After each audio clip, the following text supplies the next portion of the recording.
साल 1947 से पहले भारत का इतिहास बहुत सी ऐसी घटनाओं और उनसे जुड़ी लोगों की कहानियों का गवाह रहा है जिसे आज किताबों में जगह नहीं मिलती है। हमारे देश की कहानी में शामिल बहुत से लोगों के बारे में आज हमारे पास सिर्फ कुछ सुनी सुनाई और मनगढ़ंत बातें ही हैं, और अगर कुछ सच है तो इसे किताबों में काफी गलत तरीके से बताया गया है। एक ऐसी बेहतरीन कहानी और कुछ शानदार किरदार लाहौर की हीरा मंडी से जुड़े हुए हैं। ये हमारे देश के इतिहास का वो पन्ना है जिसके तार राजनीति से लेकर स्वतंत्रता संग्राम और फिर सिनेमाई दुनिया के साथ भी जुड़ते हैं, मगर हमारा समाज और इसके लोग इस कहानी को सिर्फ इसलिए हाशिए पर धकेल देते हैं क्योंकि इस कहानी से जुड़े किरदार कुछ तवाइफे थी। मगर अब संजय लीला भंसाली ने सिनेमा के जरिए तवाइफों की उस कहानी और उस व्यक्तित्व को सामने लाने का प्रयास किया है जो हमें से किसी ने कभी देखने का प्रयास नहीं किया था। अपनी सुपरहिट फिल्म गंगूबाई काठियावाड़ी और उससे पहले देवदास के जरिए भंसाली ने अपना काम बहुत ही खूबसूरती के साथ पूरा किया था, और अब इसी लिस्ट में एक नाम और जुड़ गया है। हो सकता है आपने ये सीरीज देख ली हो। इस बार भंसाली एक फुल फ्लेज सीरीज के साथ नेटफ्लिक्स के साथ हीरा मंडी नाम से एक और प्रोजेक्ट लेकर के आ चुके हैं जो लाहौर की मशहूर हीरा मंडी के इतिहास और उससे जुड़े कुछ रोचक किरदारों की कहानी बताती है। मगर इस सीरीज में भी पूरी कहानी नहीं बताई गई है। आज आपको हीरा मंडी की पूरी और असली कहानी हम बताने वाले हैं। साथ ही साथ हम ये भी जानेंगे कि आज ये किस हालात में है। तो सब कुछ आपको इस वीडियो में जानने को मिलेगा, तो बने रहिए इस वीडियो में शुरू से अंत तक। तवाइफें, कोठे वाली और ऐसी महिलाएं जो जिस्म फरोशी के जरिए अपना गुजारा चलाती हैं। आज हम और आप इन तीनों बातों का मतलब एक जैसा ही समझते हैं। हमें रेड लाइट एरिया से भी एक ही बात समझ में आती है, मगर कहानी में कुछ पीछे चले तो ये सब कुछ अलग अलग बातें मानी जाती थी। तवाइफों का काम सिर्फ जिस्म फरोशी और लोगों का मन बहलाना नहीं था, या फिर ऐसा कहें कि तवाइफों का काम ये बिल्कुल भी नहीं था तो ज्यादा सही होगा, क्योंकि ये बिल्कुल सही बात है। भारत में मुजरा और तवाइफों का कल्चर मुगल बादशाह अपने साथ लेकर के आए थे, और लाहौर शुरू से ही इस कल्चर के लिए सबसे मशहूर शहर था। साल 1584 में बादशाह अकबर ने फतेहपुर सीकरी से अपना काम निपटाया और लाहौर में आकर के बस गया और इस शहर को अपने साम्राज्य की नई राजधानी बना लिया। साल 1559 तक लाहौर भारत का सबसे महत्वपूर्ण शहर और मुगल साम्राज्य की राजधानी बना रहा, और इस समय के दौरान इस शहर में बहुत सी ऐसी घटनाएं हुई, उन सब का जिक्र इतिहास में दर्ज है। फिलहाल हम हीरा मंडी की तरफ चलते हैं जो इसी शहर का एक रिहायशी इलाका था। अकबर ने लाहौर दुर्ग के पास अपने मुलाजिमों और अफसरों के साथ साथ कुछ दूसरे महत्वपूर्ण लोगों के लिए एक मोहल्ले का निर्माण करवाया, जहां से बादशाह तक पहुंचना उन लोगों के लिए आसान हो गया था। इस मोहल्ले को उस समय शाही मोहल्ला कहा जाता था। यहाँ पर काबुल से आने वाली तवाइफों को रखा जाता था। कहने के लिए इन्हें मुजरा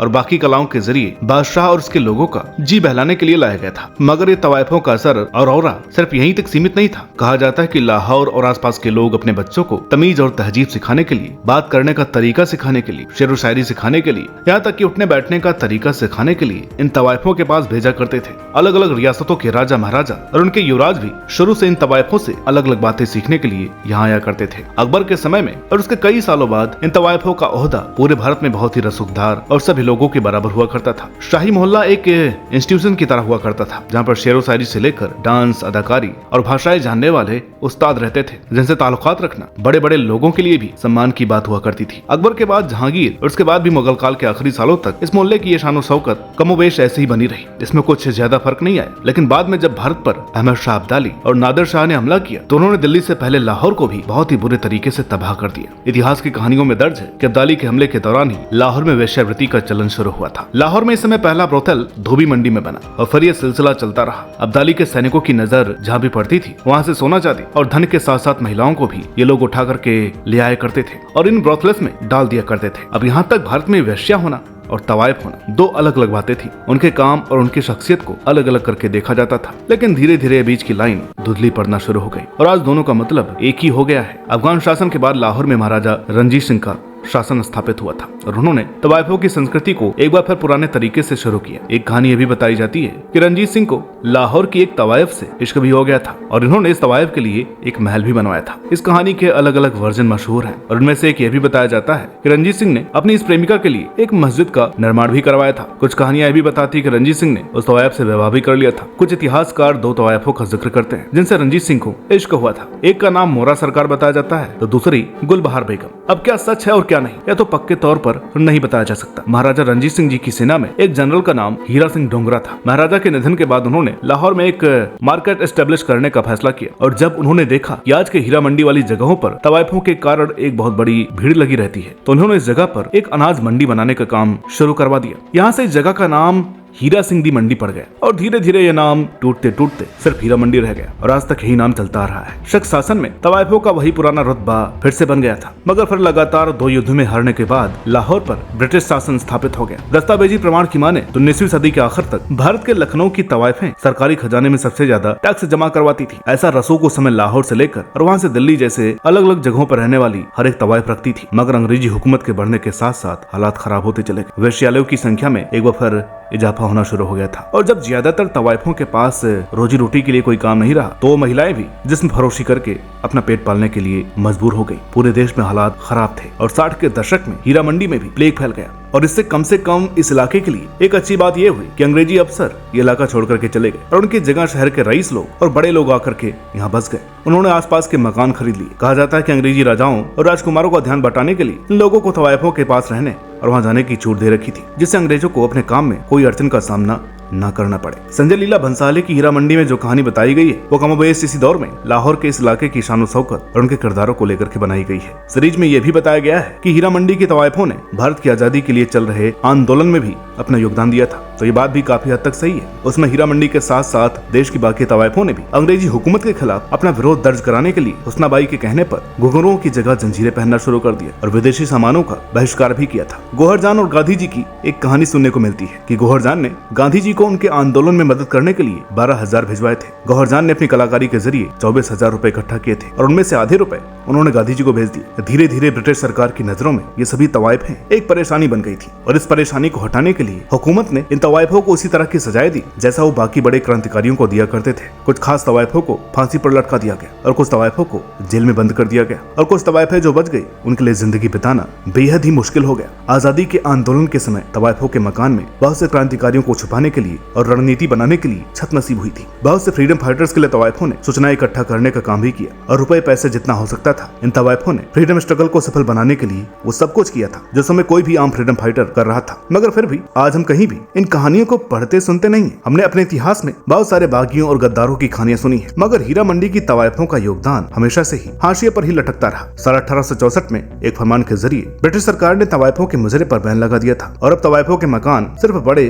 और अमीर लोगों के लिए आरामगाह बनकर के रह गए थे। संजय लीला भंसाली की सीरीज में अदिति राव हैदरी ने जो किरदार निभाया है वो अजीजन बाई से प्रेरित बताया जाता है, जिनके मकान में तांतिया टोपे और नाना साहब जैसे लोग अपनी रणनीति तय किया करते थे। एक कहानी अभी सुनने को मिलती है कि अजीजन बाई खुद पुरुष का वेश बनाकर अंग्रेजों के खिलाफ युद्ध में उतर गई थी और आखिर में उन्हें फांसी पर चढ़ा दिया गया था। 20वीं सदी की शुरुआत से ही हीरा मंडी से भारत और पाकिस्तान फिल्म और संगीत जगत की कुछ बड़ी हस्तियों की कहानियां भी जुड़ती हैं। खुर्शीद बेगम और नूरजहां ने अपना सफर यहीं से शुरू किया था और सर गंगाराम का घर भी उस समय यहीं आसपास ही था। 1940 के दशक में यहाँ पर उस्ताद बड़े गुलाम अली खान साहब और उम्मीद अली खान साहब के बीच एक जबरदस्त दंगल देखने के लिए हजारों लोग आए थे और इनमें दोनों फनकारों को विजेता घोषित कर दिया गया था क्योंकि कोई हार मानने को तैयार नहीं था। पाकिस्तान फिल्म इंडस्ट्री में उस समय की सबसे मशहूर एक्ट्रेस नरगिस बेगम या निग्गो भी एक समय हीरा मंडी में मुजरा किया करती थी और फिर वहां से निकलकर लगभग 100 फिल्मों में काम भी किया था। ये वो समय था जब कुलीन परिवार के लोग अपने घर की बेटियों को फिल्मों में नहीं जाने देते थे और इसलिए हीरा मंडी और ऐसी जगहों पर रहने वाली लड़कियां ही उसमें डायरेक्टर्स और प्रोड्यूसर्स के लिए एकमात्र विकल्प रह जाती थी जो फिल्मों में महिलाओं का किरदार निभा सकती थी। दूसरी तरफ अंग्रेजी हुकूमत में इन तवायफों को भी पैसे कमाने के लिए कुछ दूसरा काम चाहिए था, तो ऐसे में उस दौरान बहुत सी तवायफों ने फिल्म जगत में कदम रखा और बेहतरीन काम किया था। संगीत जगत में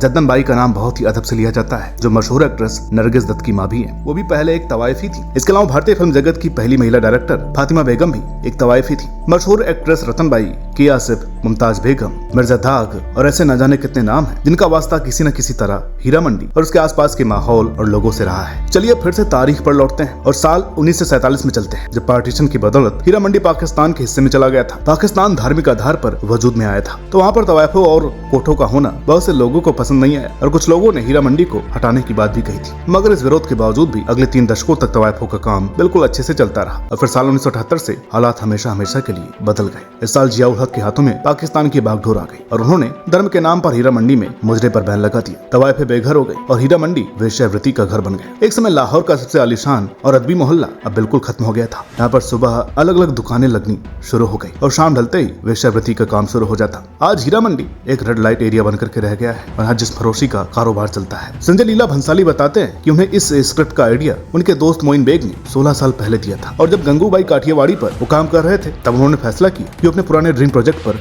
काम शुरू करेंगे। पहले भंसाली इस विषय पर एक फिल्म बनाना चाहते थे, मगर नेटफ्लिक्स के कहने पर इस कहानी को एक सीरीज में तब्दील किया और जो कुछ भी भंसाली ने अपने विजन को लेकर के बनाया है वो अब नेटफ्लिक्स पर आ गया है। आप चाहें तो देख सकते हैं। चलते चलते आपको एक किस्सा और बताते हुए चलते हैं। तो इस सीरीज में एक गाना है शकलबन, जिसे बहुत खूबसूरती से पेश किया गया है। दरअसल यह गाना आज से 700 साल पहले अमीर खुसरो ने अपने गुरु हजरत निजामुद्दीन औलिया को खुश करने के लिए लिखा था, जो अपने भतीजे की मौत से दुखी होकर बैठे हुए थे। खुसरो ने छाप तिलक और दमादम मस्त कलंदर जैसी कव्वालियां भी लिखी हैं, जिन्हें अलग अलग समय पर फिल्मों में यूज किया जाता है। तो दोस्तों ये थी कहानी हीरा मंडी की। आपको ये वीडियो कैसी लगी कमेंट करके जरूर बताइएगा। और वीडियो अच्छी लगी हो तो प्लीज लाइक करें, शेयर करें। चैनल पर नए हैं प्लीज इसे सब्सक्राइब करना ना भूलें। मिलते हैं आपसे अगली वीडियो में, तब तक के लिए नमस्कार।